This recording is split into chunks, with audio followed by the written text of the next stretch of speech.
Students, today we are going to start one more topic of our mechanics. Topic is instantaneous speed, velocity and acceleration. हमारे पास जो है ये तीन चीज़ें हैं. एक है इंस्टेंटेनियस स्पीड, दूसरा इंस्टेंटेनियस वेलोसिटी, तीसरा instantaneous acceleration. Let us start. First of all we define the instantaneous speed. याद रखो मेरे बच्चों, जो instantaneous speed of a particle और a body is defined as the speed of a body at a particular instant of time. Suppose मैं जा रहा हूं श्रीनगर से जम्मू और मैं जा रहा हूं इस रास्ते से. आप में से किसी बच्चे ने मुझे फोन किया है, सर आप कहां जा रहे हो? मैंने बोला मैं जम्मू जा रहा हूं. आपने मुझे बोला आपकी गाड़ी की स्पीड क्या है? मैंने आपको बोला है 20 kilometre per hour. Suppose time था 11:15. 11:15 पे मेरी स्पीड जो थी वो है 20 किलोमीटर पर आवर. ये जो स्पीड मेरी निकली है ये निकली at a particular instant of time. इस स्पीड को बोला जाता है instantaneous speed.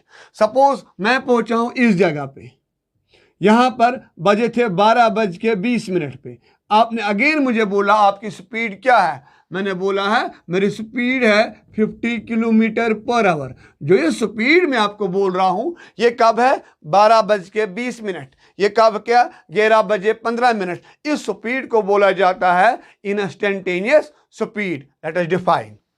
It is defined as the speed of a body at a particular instant of time. किसी एक पर्टिकुलर इंस्टेंट पे एक गाड़ी की स्पीड क्या है? उस स्पीड को मेरे बच्चों क्या बोला जाता है? Instantaneous speed. अब मामला आता है जो हमारे गाड़ियों में होता है ओडोमीटर. वो क्या रीड कर रहा है? वो कर रहा है read instantaneous speed. Instantaneous speed. आमतौर पे जो ही आप देखते हो, आपकी गाड़ी हो, आपकी स्कूटर हो, आपकी बाइक हो, उसमें एक घड़ी लगी होती है आगे, उसको बोला जाता है ओडोमीटर. जो वहां पर आपको स्पीड दिखती है वो होती है मेरे बच्चों कौन सी स्पीड? Instantaneous speed. याद रखो मेरे बच्चों, जो इंस्टेंटेनियस स्पीड आती है वो आती है delta x divided by delta T. Change in position divided by change in time. लेकिन डेल्टा टी टेंड्स टू 0, यानी इसका मतलब जो पोजीशन चेंज होगी ये होनी चाहिए within no time, within a very small interval of time. तो जब देखा जाएगा मेरे बच्चों, जो हमारा हमारे v बनेगा v is equal to dx/dt. ये आई मेरे बच्चों speed of a body at a particular instant of time. इस स्पीड को बोला जाता है इंस्टेंटेनियस स्पीड. क्लियर? इस तरह से आप लोगों को आज क्लियर हुआ है what do you mean by instantaneous speed. जो हमारा ओडोमीटर रीड करता है वो होती है इंस्टेंटेनियस स्पीड. जैसे हमारे गाड़ी में ओडोमीटर ने दिखाया 20 किलोमीटर पर आवर, फिर दिखाया 50 किलोमीटर पर आवर. जो ये स्पीड है ये speed of a body at a particular instant of time. इस स्पीड को बोला जाता है instantaneous speed. Is it clear? आगे जाएंगे.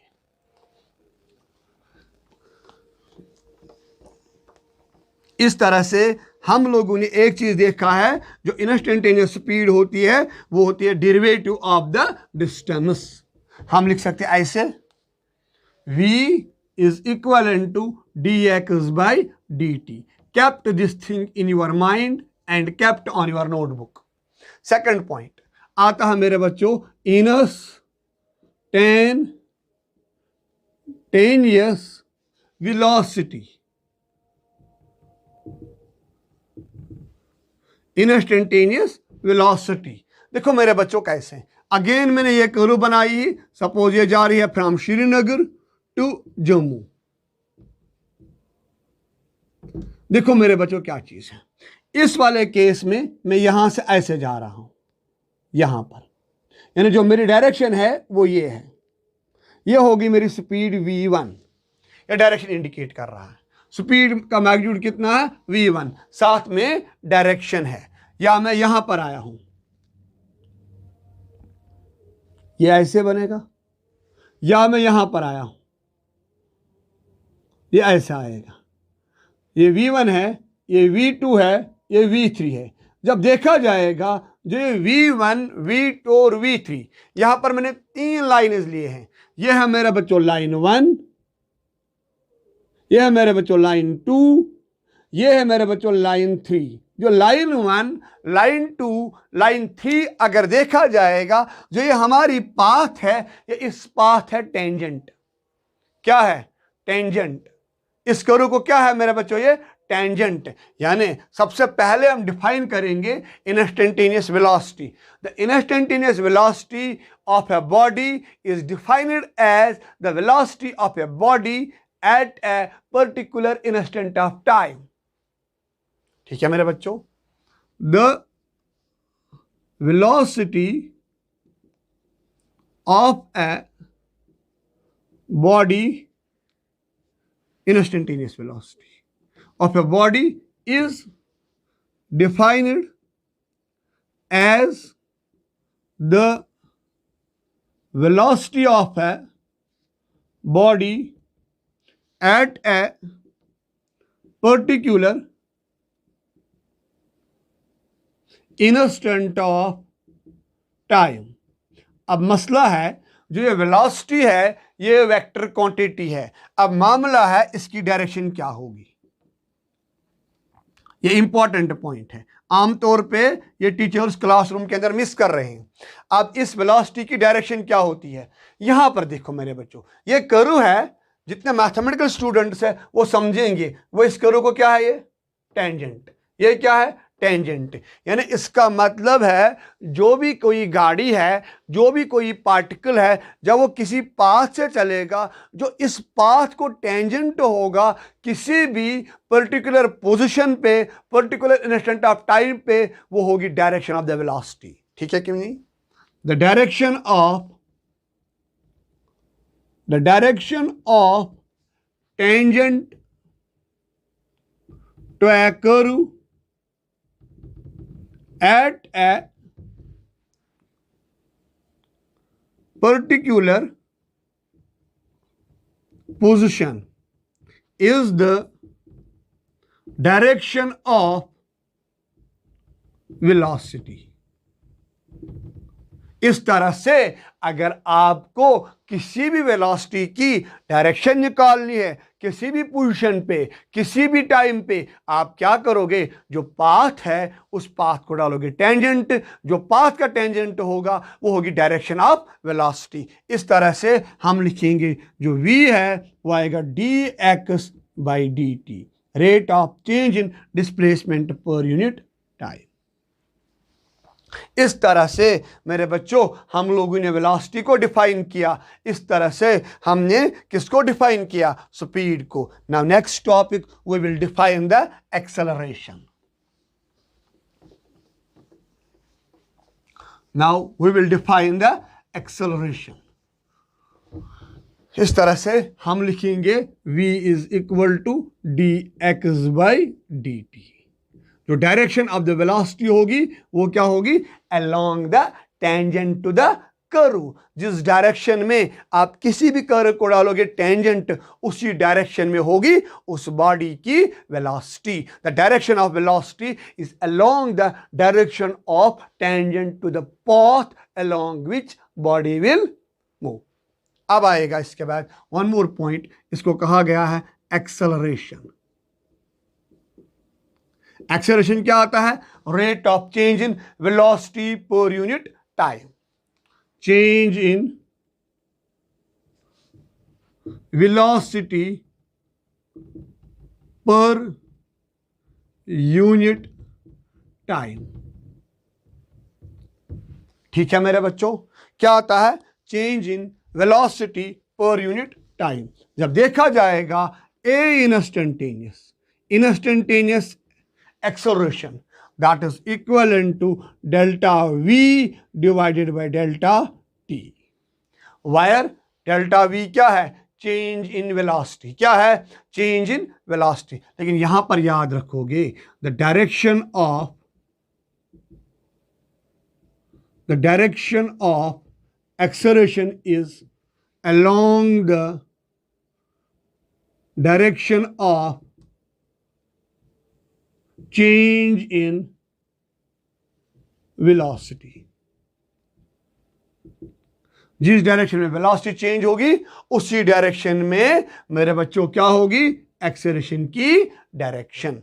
जब देखा जाएगा ए का जो वैल्यू आएगा वो आएगा delta V divided by delta T. याद रखो V can be changed both magnitude as well as in direction. अगर v का मैग्नीट्यूड चेंज हो गया, क्या हो गया? अगर v का मैग्नीट्यूड चेंज हो गया, यानी v तो डेल्टा v चेंज हुआ, किसकी वजह से? Due to change in magnitude. तब जो आपकी एक्सेलरेशन आएगी वो आएगी मेरे बच्चों टेंजेंशियल एक्सेलरेशन। याद रखोगे अगर किसी भी बॉडी में वेलोसिटी चेंज हो गई, किसकी वजह से? Due to change in magnitude. जो एक्सेलरेशन है वो कौन सी एक्सेलरेशन कहलाया जाएगा? वो कहलाई जाएगी टेंजेंशियल एक्सेलरेशन। इसको नोट करके रखो, कीप इन माइंड। और याद रखो अगर आपके पास जो डेल्टा वी चेंज हुआ वो हुआ ड्यू टू डायरेक्शन।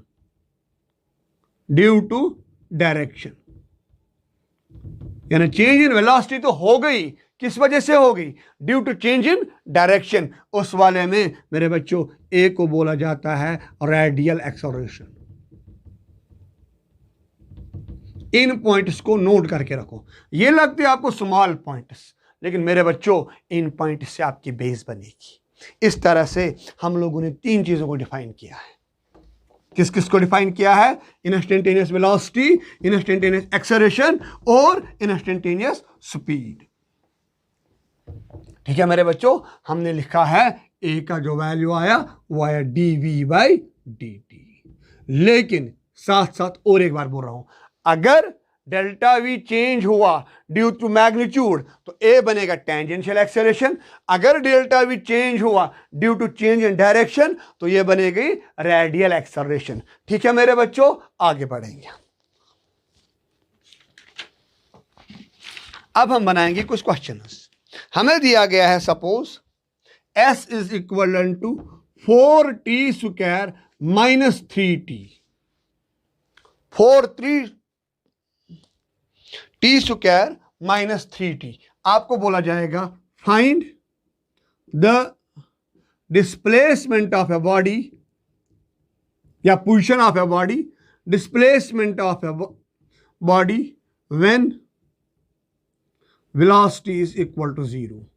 अब आपको उस टाइम पे इस बॉडी की पोजीशन निकालनी है जब इसकी वेलोसिटी क्या होगी? Equal to 0। हम क्या करेंगे मेरे बच्चों? सॉल्यूशन।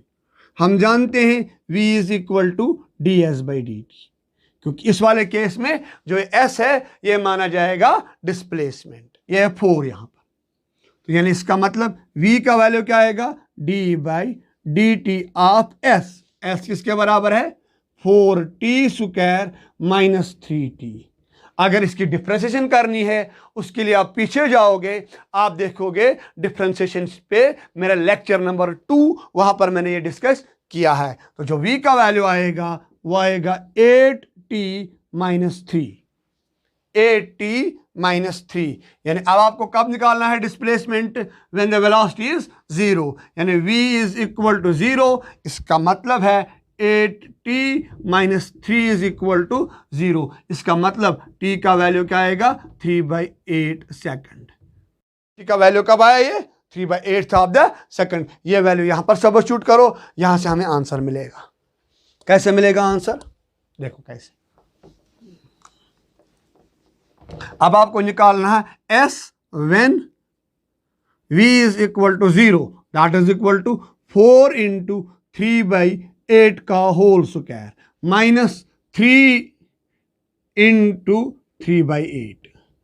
जब देखा जाएगा यह आएगा 4 into 9 divided by 8 into 8 minus 9 divided by 8। इसको सॉल्व करेंगे हम, ये कट हो गया, ये कट, यहाँ क्या बचेगा मेरे बच्चों, शाबाश, ये बचेगा मेरे बच्चों 2। तो ये आएगा s is equal to 9 divided by 16 minus 9/8, वो आएगा ऑलमोस्ट 9 मीटर, यानी s इज इक्वल टू -19/16। यहां पर आपको जो s निकला नेगेटिव निकला, इसका मतलब क्या है, the body is before the origin, the body is backward to the initial position. जो हमने इनिशियल पोजीशन लिया उसे बैकवर्ड से। ठीक है मेरे बच्चों, wish you best of luck till my next video.